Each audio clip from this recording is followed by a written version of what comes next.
બનાસકાંઠા જિલ્લાના ડીસાના જૂના ડીસા ખાતે આવેલા મંડોરા ફાર્મ હાઉસમાં ભક્તિ અને આસ્થાનો અદ્ભુત નજારો જોવા મળ્યો હતો। શ્રી સિકોતર માતાજીનો હવન વરઘોડું અને શ્રી સિદ્ધેશ્વર મહાદેવની પ્રાણ પ્રતિષ્ઠા સાથે ભવ્ય ધાર્મિક આયોજન કરાયું હતું।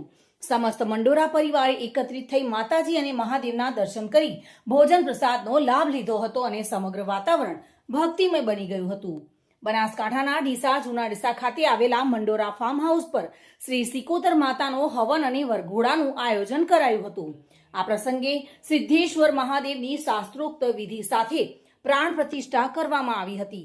હવન બાદ તમામ ભક્તોએ પ્રસાદ ગ્રહણ કર્યો હતો।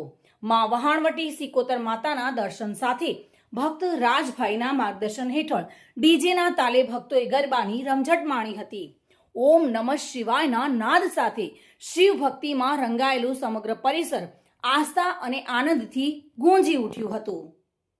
જે આપણે જૂના ડીસા ગામમાં અને અમારા ખેતરના અંદર શ્રી સિકોતર માનું ધામ આવેલું છે અને ત્યાં આપણે આજે સિદ્ધેશ્વર મહાદેવની જે પ્રાણ પ્રતિષ્ઠા કરવામાં આવી, સ્થાપના કરવામાં આવી એમની, એ નિમિત્તે આપણે આજનો પ્રસંગ અને અમારા શ્રી સિકોતર માતાની અસીમ કૃપાથી દરેક ભક્તજનો અહીંયા આવી અને આ ઉત્સાહનો આનંદ વધારી અને તેમાં અમને ખૂબ સાથ સહયોગ આપ્યો છે અને તે બદલ અમારી સિકોતર માતાની અસીમ કૃપા દરેક ભાઈઓ પર, દરેક બહેનો પર, દરેક પત્રકાર મીડિયા પર ખૂબ વરસી રહે એ મારી શુભકામનાઓ। સિદ્ધેશ્વર મહાદેવનું શિવલિંગની જે સ્થાપના કરવામાં આવી છે એ આપણે આજે એક સિકોતર માતાના મંદિરની બાજુમાં બિલકુલ નવી રીતે આપણે સ્થાપના કરી છે અને તેની વિધિપૂર્વક પૂજા અને યજ્ઞનું આયોજન રાખેલું છે।